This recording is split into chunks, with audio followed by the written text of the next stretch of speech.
ජේසුපීටයි අපිට නත්තලේදී හම්බෙන්න විශේෂ කොට්ටාසයක් තමයි එඬේරු කියලා කියන්නේ. එඬේරුන්ගේ ජීවිතයේ කොටසක් වුණා රාත්‍රී අහස දිහා බලාගෙන ඉන්න එක. මේගොල්ලෝ පුරුද්දක් විදිහට රාත්‍රී අහස දිහා බලාගෙන හිටියා. ඒ රාත්‍රී අහස තුල තිබුණු ලස්සන තාරකාවල තිබුණු ආලෝකය මේගොල්ලෝ බලාගෙන හිටියා. හැබැයි නත්තල තුල මේගොල්ලෝ එදා රාත්‍රියේ අහස දිහා බලාගෙන ඉන්නකොට මේගොල්ලන්ට වෙනදට බලා ගන්නට බැරි වෙච්ච බලාපොරොත්තුවක් දෙස්සුණා. රාත්‍රියේ අහස තුල සමහර වෙලාවට පාළු බවක් තියෙනවා. සමහර වෙලාවට හිස් බවක් තියෙනවා. සමහර වෙලාවට බලාපොරොත්තු සුන් වෙච්ච ස්වභාවයක් තියෙනවා. ගොඩක් වෙලාවට ගොඩක් අය රාත්‍රියේ අහසට කවි ගී ලිව්වා. ගොඩක් වෙලාවට ගොඩක් අය රාත්‍රී අහස දිහා බලාගෙන මේ බලාපොරොත්තු සුන් වෙච්ච ස්වභාවය තුල ජීවත් වුණා. හැබැයි එඬේරුන්ට එදා රාත්‍රියේ හම්බ වුණේ බලාපොරොත්තු සුන් වෙච්ච ස්වභාවයක් නෙවෙයි. එදා රාත්‍රියේ ඒගොල්ලන්ට දිස්සුනේ බලාපොරොත්තුවේ ආලෝකයක්. අලුත් භවයේ ආලෝකයක්. නැවුම් භවයේ ආලෝකයක්. නත්තල කියලා කියන්නේ බලාපොරොත්තු සුන් වෙලා තියෙන තැනට බලාපොරොත්තුව ගේන තැනක්.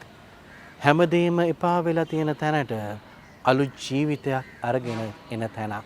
උන්වහන්සේගේ ආලෝකය කියලා කියන්නේ මෙන්න මේ බලාපොරොත්තුව. මේ නත්තල තුල සමහර වෙලාවට සමහර අයගේ ජීවිතවල බලාපොරොත්තු සුන් වෙලා ඇති. පසුගියදා ඇතිවෙච්ච මේ ගංවතුර ස්වභාවයත් එක්ක ජීවිතයේ ගොඩනගාගත්ත හැම දෙයක්ම විනාශ වෙලා කියලා හිතෙනවා ඇති. හැමදේම ඉවරයි කියලා හිතෙනවා ඇති. හැමදේම විනාශ වුණා කියලා හිතෙනවා ඇති. අපි දැන් මොකද කරන්න කියලා හිතා ගන්න බැරුව ඇති. හැබැයි මේ මංගල්‍ය තුල අපිට බලාපොරොත්තුවක් අරගෙන එනවා. ඒ රාත්‍රියේ අහස තුලින් එඬේරුන්ට බලාපොරොත්තුවක් අරගෙන ආපු ස්වාමින් වහන්සේම අපිට බලාපොරොත්තුවක් අරගෙන එනවා. උන්වහන්සේ අපිට කියනවා හැමදේම ඉවරයි කියලා හිතන තැන උන්වහන්සේ පටන් ගන්නවා කියලා. හැමදේම විනාශයි කියලා හිතන තැන උන්වහන්සේ පටන් ගන්නවා කියලා. එඬේරුන්ගේ ජීවිතේ ලොකු බලාපොරොත්තු තිබුණේ නැහනේ. මේ මිනිස්සුන්ට තිබුණේ ජීවිතේ එදිනෙදා දේවල් හම්බ කරගෙන ජීවත් වෙන එක. අපිටත් සමහර වෙලාවට මේ මොහොතේ ලොකු බලාපොරොත්තු නැතුව ඇති. හැමදේම ඉවරයි කියලා හිතනවා ඇති.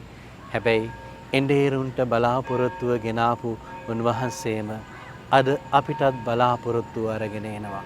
ඒ නිසා අතාරින්න එපා ජීවිතේ. නත්තල තුල අපිට කියන්නේ අල්ලාගෙන ඉන්න. බලාපොරොත්තුව තුල ජීවත් වෙන්න. ඒ තුල උන්වහන්සේ ගේන සතුට අයිති කරගන්න. ඒ නිසා මේ නත්තලේදී අපි උත්සාහ කරමු බලාපොරොත්තුව තුල ජීවත් වෙන්න. හැමදේම නැතුව ගියත් මට උන්වහන්සේ ඉන්නවානේ කියන ඒ මහා ලොකු බලාපොරොත්තුව තුල අපි ජීවත් වෙන්නට උත්සාහ කරමු. ජේසුස් පිටයි.